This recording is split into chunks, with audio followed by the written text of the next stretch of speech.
Welcome to the Burgundy Gold Knuckleheads podcast. As always, sitting right over there, I pointed the right direction, is my main man, Reggie. What's going on, Reg? Let's get it, dude.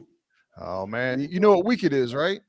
I do, man. You just look at It's- my name right there. It says That's right. Beat Dallas. Dallas week. That It is lets- Dallas week. That lets everybody know what week it is, man, and what time it is in week 4.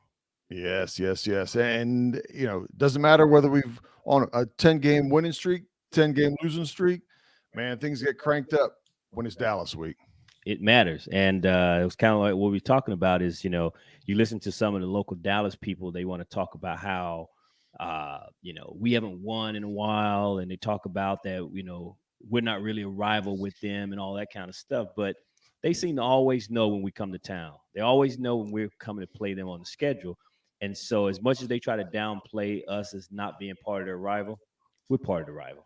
Oh yeah. And we've caught them, numerous times when they thought that they were going to, put it to us. And, our third string Colt McCoy quarterback comes in and just puts a whooping on them, or, less than 5 minutes to go. Santana Moss catches 2 bombs on Roy Williams, and Santana Moss, aka the Cowboy Killer. Yeah, so it's whatever it takes to walk away with a win, we're on board for it. That's right. But before we get into all that, man, I just want to talk to you and see. We're a few days removed from the Philly game. I don't know if it was much of a game, and you and I was kind of feeling ourselves a little down, and kind of not feeling good on the results of that game. But I want to ask you how you feeling, man, after a few days removed from that. Well, before I go down that dirty, muddy, dusty, nasty road, I just want to let our listeners know we're doing this kind of as an experiment, this podcast here. If you're listening to it on the audio version, we are recording live on YouTube. And so we're kind of checking with the volumes and seeing how everything works out. So bear with us if there's some technical difficulties through this. And we're going to work through it so our listeners will be able to watch it on YouTube as well as through all the podcasts that you currently listen to, whether it's all the podcast platforms. Spotify, so on and so forth. But anyway, I just wanted to interject that. But my feeling is, this week has been hard to shake from the Philadelphia, and it's not just the Philadelphia game, it's the Philadelphia and the first half of the Detroit game. Okay. It's kind of frustrating as a fan because we put in all the time and the effort. A lot of us put in our money. You and I don't have season tickets, but how much Commander stuff have you bought over the years? Now granted, it's only 1 year, but how much Redskin stuff had you purchased over the years? How much, we've traveled to go to games, and you want to do that for a team that has success. Correct. You don't expect to win every game, but you want to have seasons of success. And I like to put everything. My analogies always seem to go back to women, right? How you're dating somebody. I know you're shaking your head. I know for those that don't see it live, but I feel like I've been in a relationship for the past 20, 25 years with the Washington football team, Redskins, Commanders, and I'm in an abused relationship. A what relationship? I'm in an abusive relationship. I'm the one that's getting beat down, right? I'm in an abusive relationship, and I keep going back, and I try to have counseling sessions with the GMs and the coaches and the owner, and it's not good, Reg. It's not good. Listen, I'm not touching any of your women and your abusive relationships, and it's not a good thing, though, right? Well, abusive relationships is never good, regardless of the people. But I'm not gonna touch it. I understood, and I'm putting up with it, right? I keep putting up with it. They keep telling me they're going to change. Right? He keeps telling me he's going to change, but he hasn't changed yet. You're right. So I'm still not going to touch it, but I understand. I'm not going to touch it. yeah, well, but with that being said, yes, it is. Yeah, it would be different if you lose one way the last couple weeks, but it's a matter of you just lose every which way. There's no silver lining. And that's kind of where you sit. You're like, man, where are these dark clouds going to part, and we start to see what Ron has told us of the direction he's going to go. Whether it's the defense, that they keep telling us how good this defensive line is supposed to be, all these number one picks, or all the moves that they've made on offense. But we'll wait and see. We'll wait and see. I'm gonna hold back on a couple comments. You don't have to, man. Well, I think right now this is our podcast. How I feel today is we continually go back and shop from the bargain bin, the clearance bin. Wasn't hardly anybody that wanted a couple of our offensive linemen. Right? They were just hanging out there. Wasn't anybody chasing after Carson Wentz? He was out of the bargain bin to go get him. Come on, man. Carson was not bargain bin. Stop it. Come on, man. Come on, man. Bro, listen. You gave up more than I wanted to give for him, and you still, from an NFL quarterback perspective, you didn't give up much for him. Who did you want? I didn't say there was anybody better. Oh, no. Okay, let me phrase the question. We needed a quarterback. You tell me, which of the ugly women did I want to take home? Okay. I didn't want to take home any of them. Okay, fine. But here's the thing. Taylor Heinicke was who we had. Okay. Were you willing to run it back with Taylor Heinicke this year? That was not the choice that I wanted to run it back with him, but I got to look out there and see what else is out there. Okay, you know what was out there, you know what was out there. You know what else? You know what though? I will put out there. Everybody wanted Trubisky, didn't they? How is he doing? Everybody wanted Martin Mariota. Marcus Mariota. How's he doing? Everybody. There were people that were happy that we got Wentz. How's he doing? It was none of them was the right answer. So I'm gonna ask, and that's okay. That's okay to say that. But you're avoiding my question. Who or what did you want it to do? I know you had a choice, and I know there's something you wanted us to do, and I'm asking, what was that? I'm fine trying something, right? Okay, what was it?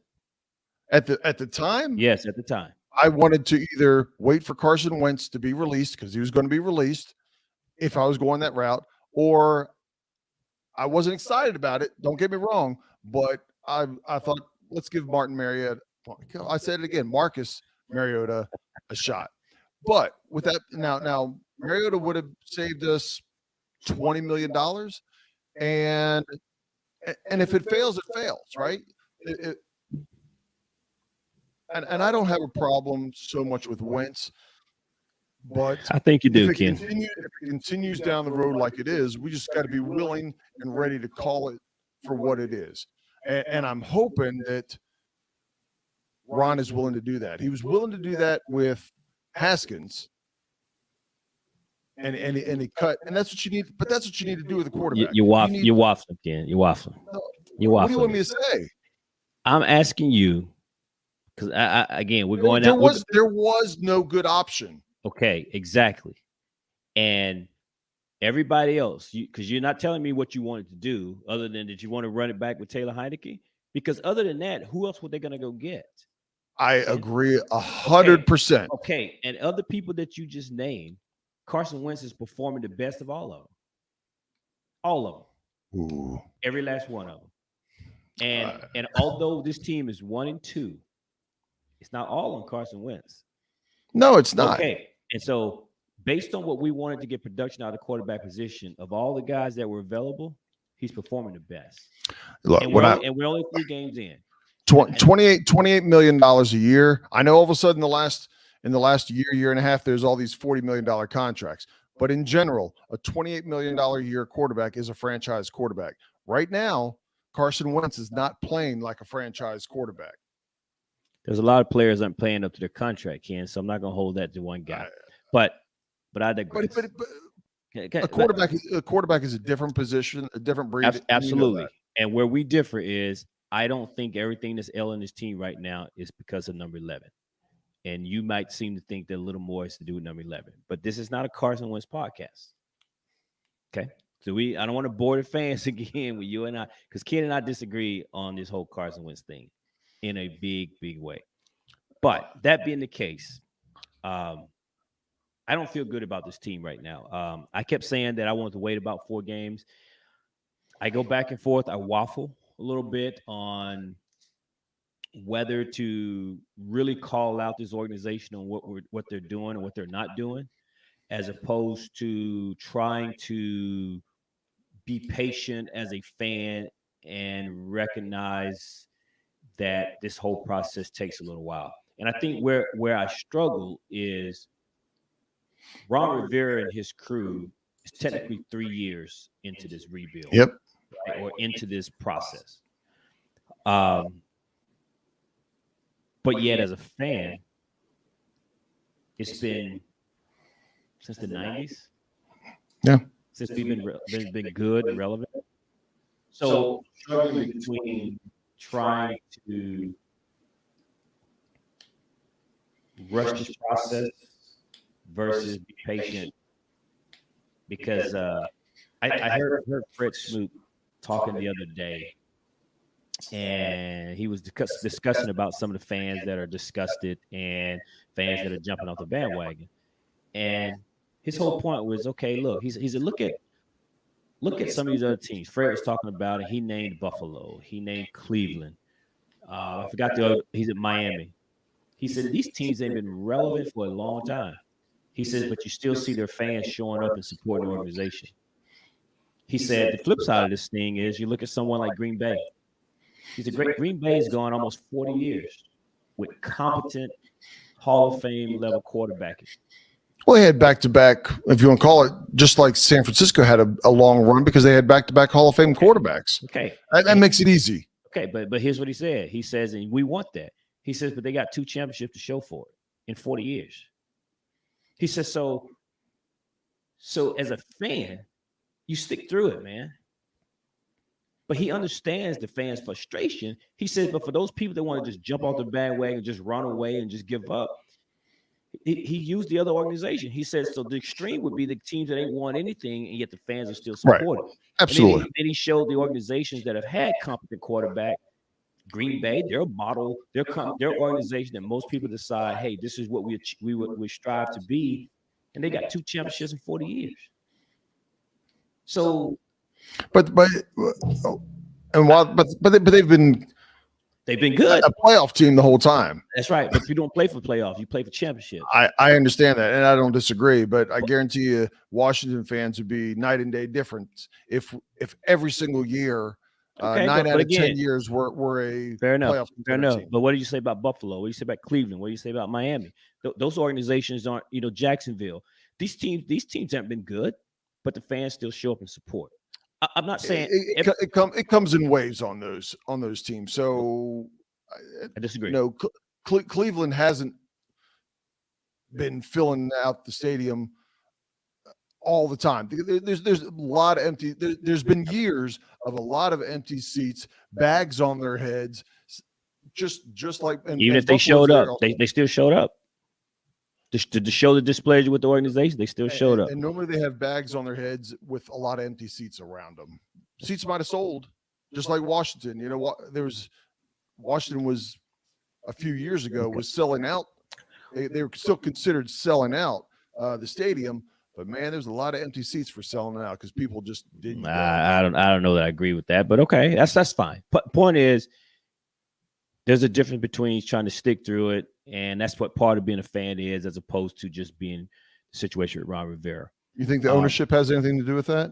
And all the I mean, granted, you don't have a good team on the field, but everything that is off the field that goes on with Snyder, and I mean, just anything and everything. Once again, I mean, I get it, man. I'm a fan of this team, right? I follow this team. I read a lot on this team. I understand why fans are frustrated. Hell, I'm one of them. Okay, I get it. And just by me saying that, just simply is my way of just trying to say, I'm struggling with how do you go about dealing with the frustration. And but it is what it is at this point. right. My main concern is if I could ask Ron, why do I feel like we're still doing the same things in year 3 that we were doing in year 1? I feel like the reasons and excuses that he gives us today are very much the same reasons that he gave in year 1. We're trying to learn. We got a bunch of young players. Right. We're still working through. They got to learn how to play. They got to learn how to be professionals. We got to work together. They haven't been around each other. All of the reasons that he gave in year 1, we're getting in year 3. And I'm trying to understand whether or not this is the year that we're supposed to have the arrow pointed up, right? You look at Detroit, right? The team looks different. Right. You look at Philly. The team looks different. And I don't know why I feel like our team is regressing. Right. We're going in the other direction, right? With the exception of year 1, where they went in this run, I guess. We really technically ended up with 7 wins. Right. But the team looked like they're gonna build on something in year 2. And here we are, and I feel like this team is almost worse now than when we were in year 1 because we had no depth, right? Look, Yeah. somebody gets hurt, and we're pulling guys off the street again. Right. We're starting guys against in an NFL game. There was a guy named Wild Goose. What the hell was that? Right? I mean, we're putting. I mean, where's our practice squad guys at? Yeah, and I think I've said it for years. This is not the answer to everything. Okay, we clearly see there's issues on the defense. We see that there's issues on the offensive line. Prior to this year, the first 2 years, and really for a number of years before Ron, we've had issues at wide receiver consistently for years of having a second and third wide receiver. And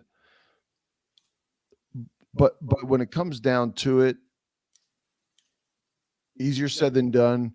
When you have a quarterback that can make a difference and make up for some of that, it goes a long way. And again, I'm not going to try and sit there and name the top 2 or 3 quarterbacks, but you take a number 7, number 8. I don't even know what name that you want to put out there that's number 7. I mean, a young Herbert or Burrows, you can see they're difference makers. They're still learning. They're still making mistakes, but I want to ride with those players. No doubt that quarterback changes. Needs to Carson Wentz, even if he's on for another couple years, Carson Wentz is not that difference maker type of quarterback. And unless you have a very good team around him, we need to continue to look for the quarterback. He wasn't there this year. He wasn't there in the draft. He wasn't there through free agency. They made a run at what's his name out of Denver now? Russell Wilson. Yeah, Russ. But things weren't going there. We didn't expect it, but they made a run at that to give Washington brass at least some credit for trying. But I think we're kind of in this perpetual motion until we get the quarterback position. Again, no doubt having a quarterback on your team makes a huge difference, right? Yeah. I mean, we can't argue that. But things that I'm talking about with Ron, though, I saw a stat that says Ron is now 37 games in his tenure here as our head coach, and of those 37 games, 10 times you can do the math and what that percentage is, but 10 times this team has been down by 20 points. Right, 10 out of 37, and he's a defensive guy.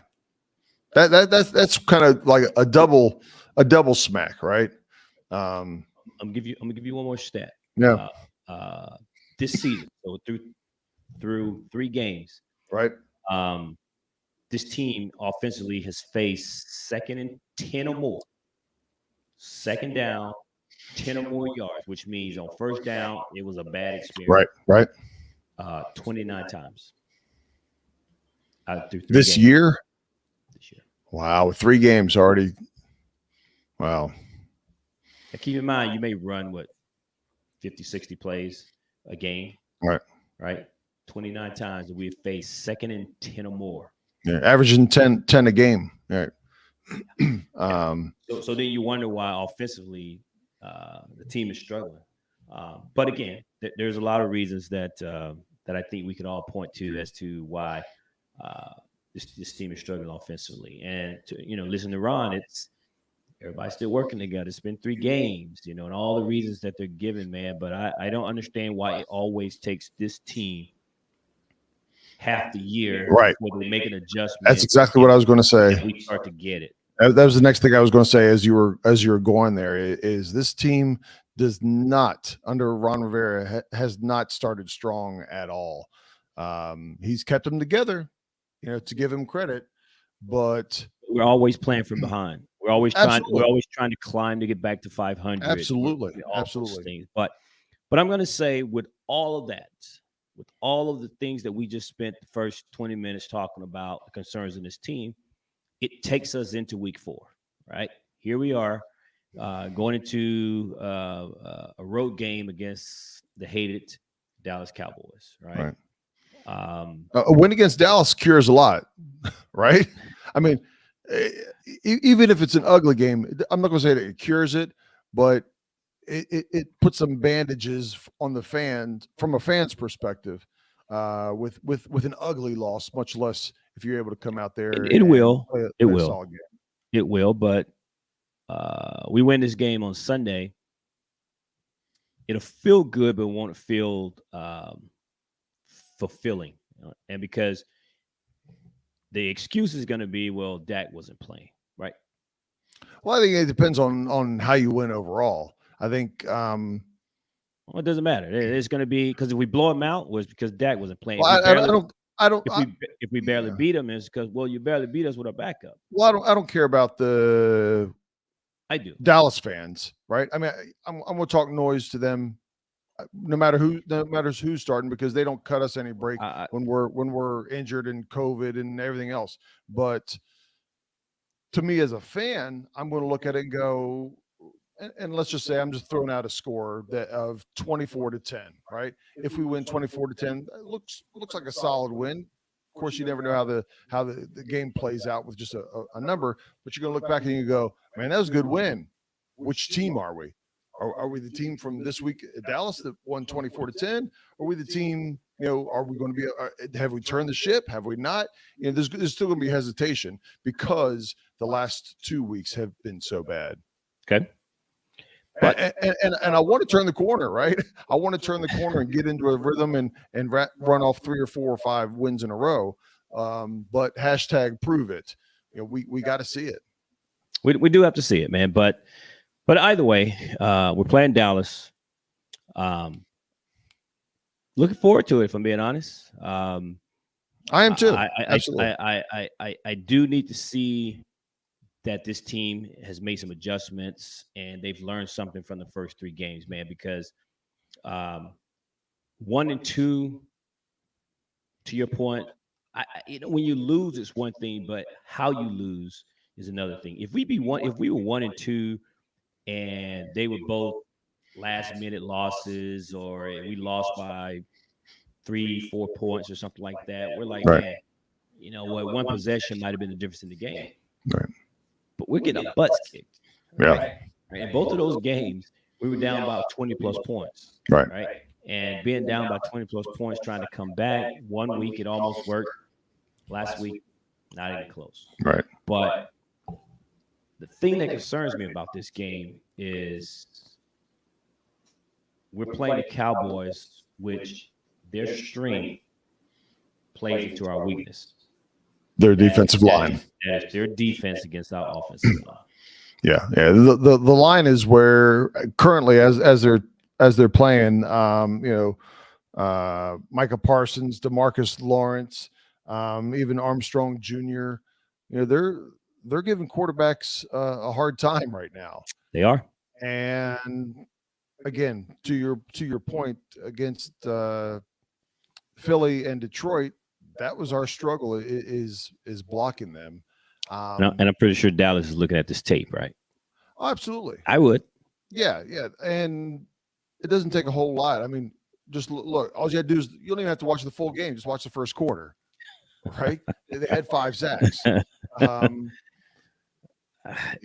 6 in the first quarter. So it was ugly. It was ugly. But if I'm Dallas, though, I'm going to go look at the tape and say, I'm going to do exactly the same thing until you prove that you can stop it. Absolutely. Our offensive line, man, I got to say at this point, that's probably the most shocking development on this team. I know everyone going into the season was talking about depth at corner, no depth in the linebackers, concerns about our linebackers, concern about Carson Wentz, all those things. Right. But the biggest shocker to me has been the lack of play that on our offensive line. It looks bad.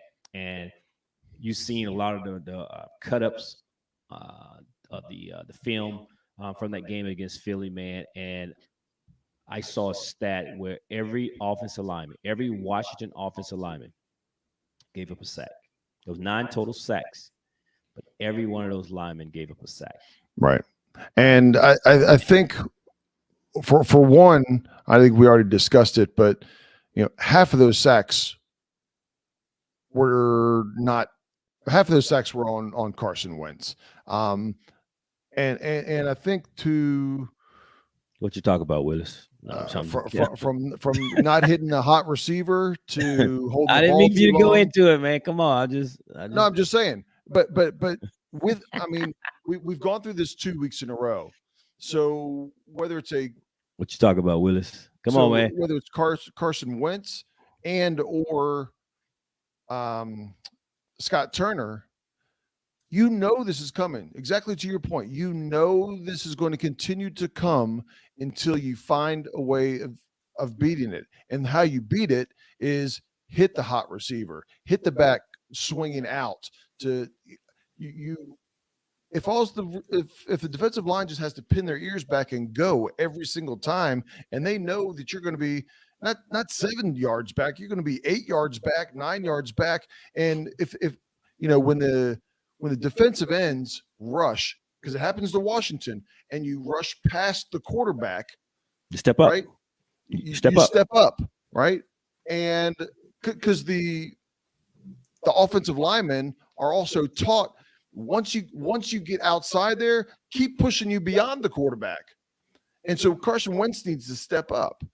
And again, if it's coming into you, we need to be having plays that you throw it out to the side, that you're messing me up, man. You hit the hot receiver, whatever else. Because you beat up on Carson, man, and I know. No, I'm talking about Carson, but I'm also talking about Scott Turner. All this week, you need to be able to hit the hot receiver, right? They need to. Those are the drills. Little out passes to the back, to the tight end, quick things to get the rush off of you. That's going to help the offensive line as well. It's going to help Carson Wentz. It'll help him get into a rhythm. The first half, he couldn't get into a rhythm. One, because they talked about it, Ken. They talked about how yes, I'm putting blame on Carson Wentz. Yes, I'm putting blame on the offensive line. Yes, I'm putting blame on Scott Turner. It was a collective effort. We talked about that after the game. It was a collective effort. But at the end of the game, most of the emphasis was how bad the offensive line was. Most people, other than myself, was not giving Carson Wentz much grief. once everybody started seeing the film, and we all know Carson was part to blame. We all know, and myself included. I know Carson was. I didn't hear a whole lot of that at the end of the game and during the game of the sports bar from you and other people there. It was all offensive line. Because I'm going to tell you again, because I believe that it was mostly the offensive line, Ken. They said that within 3 seconds, Carson had no time to throw. Think about that. You hike the ball, 1, 2, 3, boom. They was in his face. They were in his lap. There's not a lot of time to react. So you hit the hot receiver. You can't if the guy's in your face, Ken. You can't every time. I'm not putting all 9 sacks on Carson Wentz. All right, I'm saying, but to your point was it came out about why can't he do a draw? Why can't he hit the running back in the flat? Why can't he do some of these things to offset the brush? And they were saying by the time he hit his third 3-step drop or 3 seconds in, they were already in his face. There's nothing to do on some of the plays. On some, I give you on some, absolutely. Because clearly there's somewhere he held the ball too long. I mean, we know that. And that was my only point. I don't know why. I don't know why when I mentioned Carson Wentz, why all of a sudden I'm trying to say all 9 are on Carson Wentz. I said roughly half.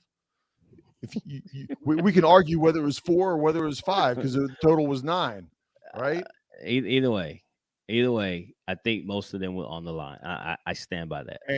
And again, I'm going to say Scott Turner ought to be in his face, in his ear after the first series, second series, but what I'm talking about, Ken, why aren't you hitting the hot receiver? I understand, but I'm talking about the ones where there was no way. When we all talked about why can't Scott do something different, even when they tried to do something different, to hit the hot receiver, to do the short pass, there was no time to do it due to the offensive line again.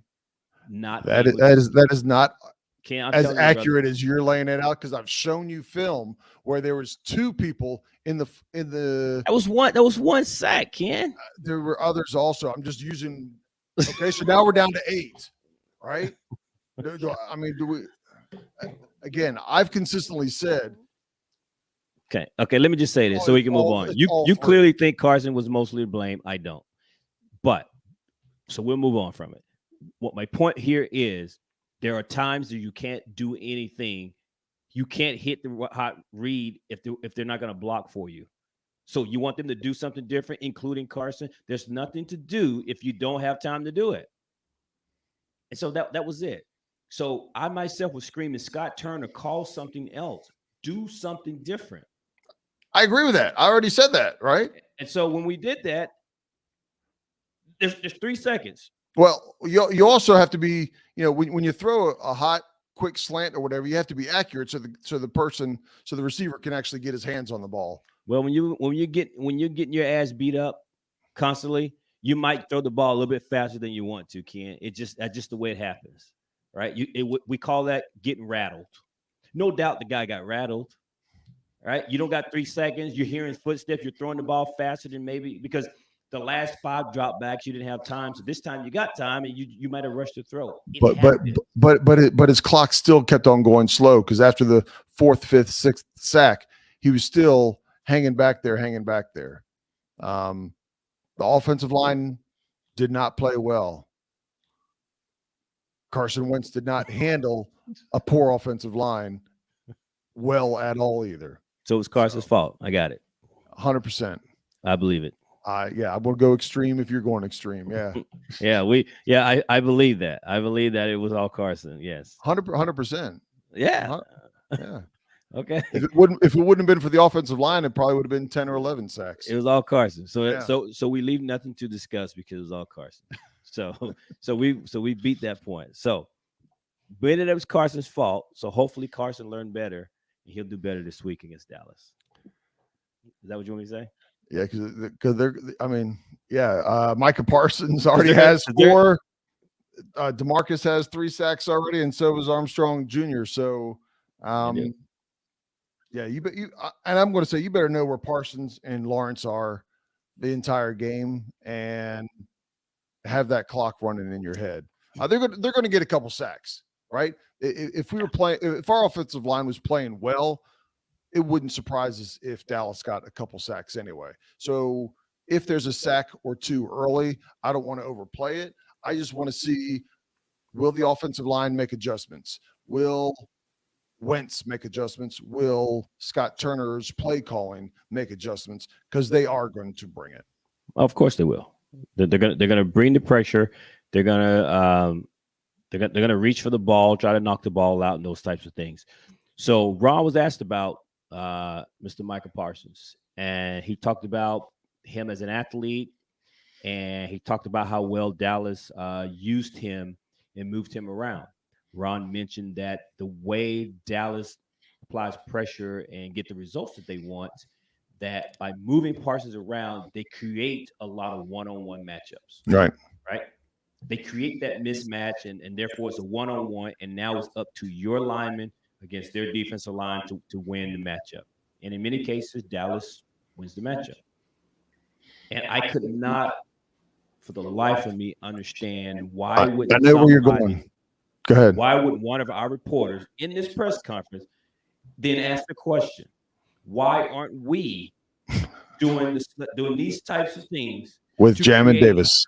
Whether it's Jamin or whomever, why are we doing something to create one-on-one matchups to create it in our favor so our defense can apply pressure and create turnovers? Well, I mean, Jamin Davis, we saw a couple flashes of it last week of his speed, whether sacking the quarterback, chasing down people, covered a back a couple times out of the field. Now, his athleticism was on display in that game. Absolutely. It got overshadowed by what else was happening.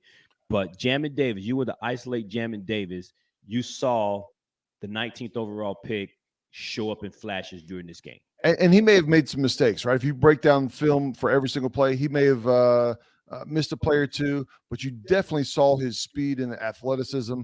And those moments alone were on par with Micah Parsons. Yes, agreed. And he's not the same player. Don't get me wrong, but why aren't we putting Jamin Davis as an example in position to create one-on-one matchups and try to win? Because he could make him a difference maker. Absolutely, you could put him on the line. You can overload the side with Jamin and Montez on the same side. You can put him up there and blitz. I mean, there are things you can do, but we're not doing that. And I could not believe for the life of me that no reporter then followed up with Ron and asked him, then why aren't we trying to do some of the same things? Are you saying we don't have the people to do it?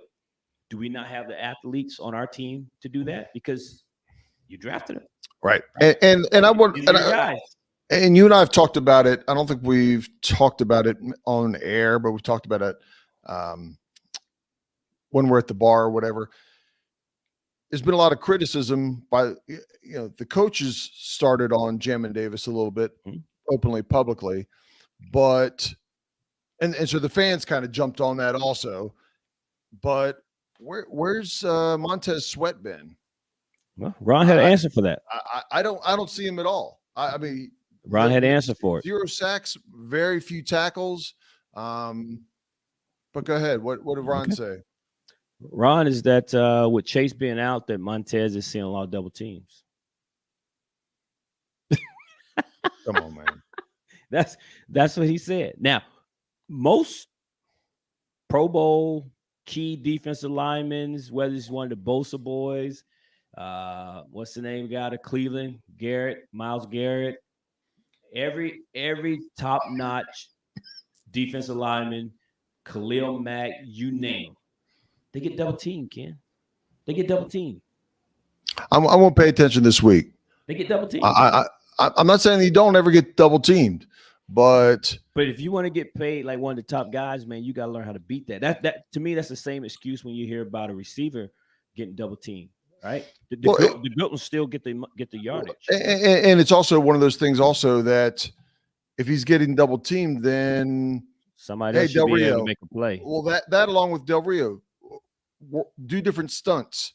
Do a delayed stunt, or if he's getting double teamed, Jonathan Allen and Payne are going to hold their own. So why aren't we bringing in Jamin Davis? Because he's going to either be 1-on-1 or have nobody, right? If you start doing the numbers, why can't we be doing something, right?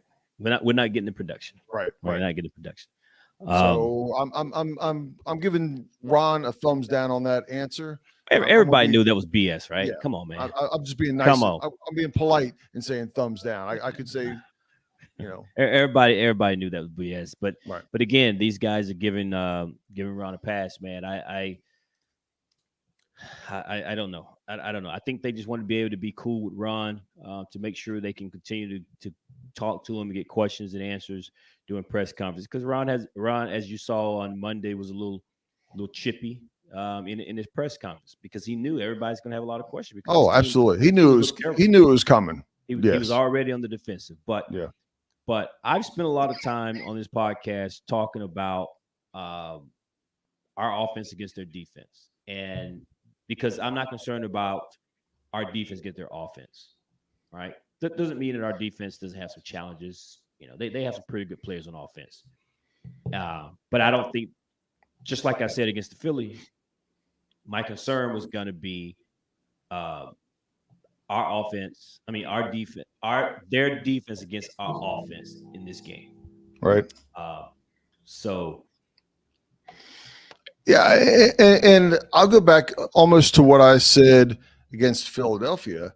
I thought that our offense would score a lot of points, and it'd be not necessarily a track meet, but it'd be a higher scoring game if Philadelphia, who up to that point was a running, primarily a running offense, everything circled around their running back and quarterback running a lot.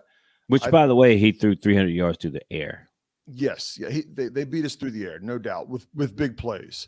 And Washington under Ron and this year has been giving up an exorbitant amount of big plays of 20 yards or more. They're in the bottom 5 in the NFL, might be in the bottom 1, but that's been a Achilles heel for them. Not just one game, but it's been ongoing. But if I think if Washington can control the line, I'm not saying stop them, but if they just are not overwhelmed by the rush of Dallas, I think our wide receivers can give their secondary some trouble. No doubt. And I think that's every week. I mean, you could have made that argument last week.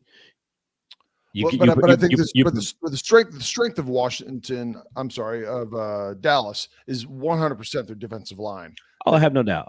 But my point being is, our offense has enough talent that if given the quarterback some time, I think we score points easily. Yeah. So that is going to be the key if they can just block a little bit for crying out loud.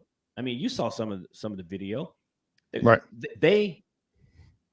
I wish I remembered, but I think almost all of their sacks came on a 4-man rush. Meaning, right? If the offensive line just blocked somebody, Ken, that game could have been totally different. And the same is going to go for this week. Washington will have to be able to just block their man. You just can't get blowed up. But at the center spot, you can't just get blowed up in the guard spot on the interior line. Yeah, it's back to back, basically duplicate weeks from a defensive line, offensive line perspective for this game. And I'll tell you, I read it and I wish I had written it down, but I think all of their sacks, maybe one or two wasn't, but I think all of their sacks came on a 4-man rush. Yeah. I mean that's awful that you still give up 9 sacks. Or however many you want to say that was on the offense as opposed to Carson, but still they gave up, yes. But they gave up a ton of sacks off a 4-man rush, not blitzes, none of these exotic blitzes or anything where they were bringing the house. It was just isn't that what Washington? Isn't that what Washington's supposed to be? Right, all our number 1 draft picks, and that's what Del Rio's defense is predicated on is 4-man rush, giving that type of that's extreme this past week, but giving not sacks, but certainly a lot of sacks pressure throughout the game. Yes, yeah, absolutely, man. So But that's it, man. That's really all I got. Unless you got some few points, then I Well, guess. I think I don't think I haven't heard anything at this point, but I don't think Dak is playing this week. I think Cooper, As of today, he's supposedly, because they just got his stitches out. There's pretty much, and he hasn't practiced or done anything, so I doubt that he's playing. They said maybe next week against the Rams. and they've had success with Cooper Rush for 2 weeks, right? I'm pretty sure that helped, right? Yeah, absolutely. If they lost both games, if they were 0-3 right now, they'd probably be pushing him a little bit to play. Not saying he would, but they would definitely be pushing and looking harder at. Oh, for sure, for sure. And let's be honest, he's 2-0, and if I'm Dallas, I probably feel like we could probably beat Washington. So why rush Dak back, right? Well, that along with, even if you do lose, you're 2-2 with a whole lot of season left. You still play Philly twice.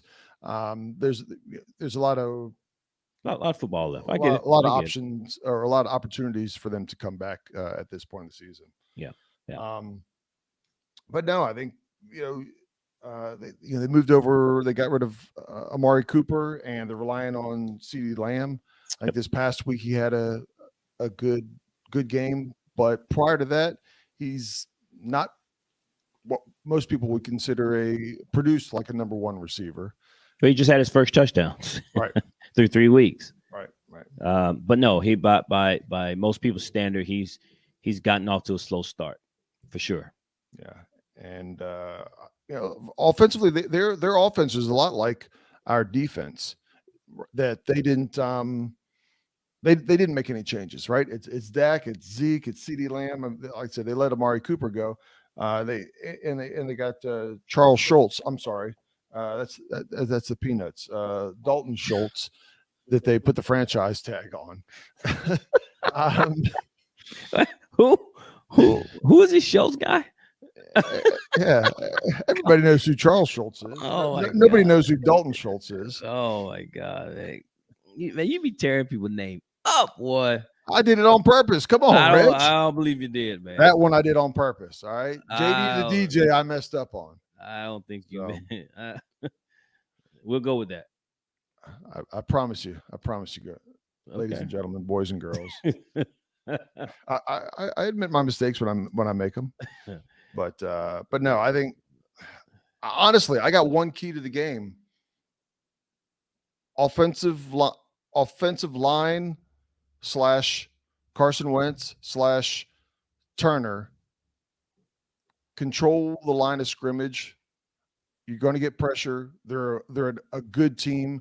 We're struggling. Just don't be overwhelmed from a defensive perspective. Don't let their defensive line, front four, even a blitz or two, don't let them overwhelm us, and we'll be in the game. If we're struggling offensively, it's going to be because Carson has no time whatsoever. I'll piggyback on that and just say, while that is also happening, we have to be able to run the ball.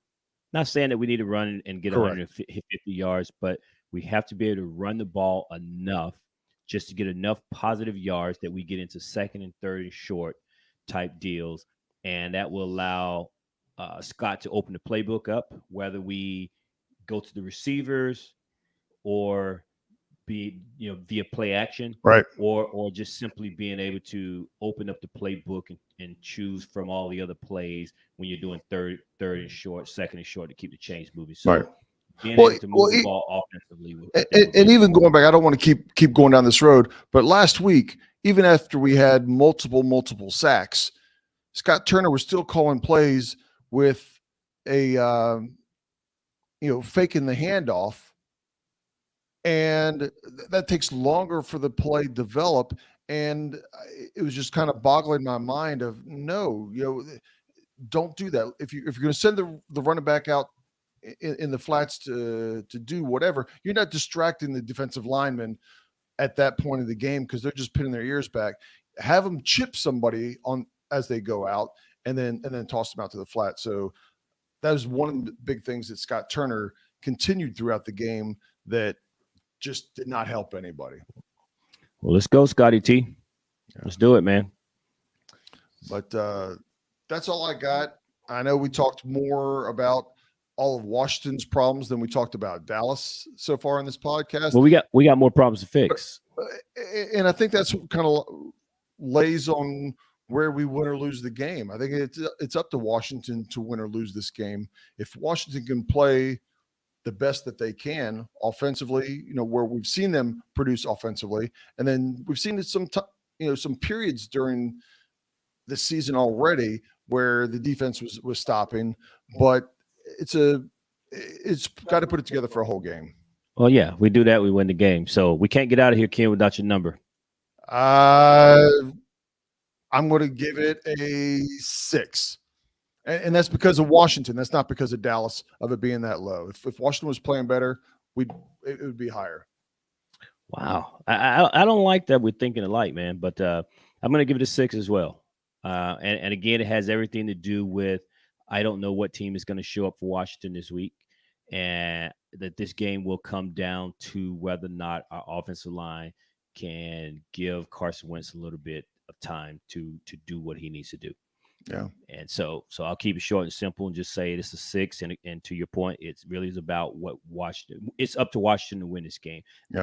Dallas doesn't necessarily scare me as much as I'm concerned that Washington just won't show up. Washington scares us more than Dallas. Yes. Yeah. Yes. Yeah. So until next week. Peace out, Knuckleheads.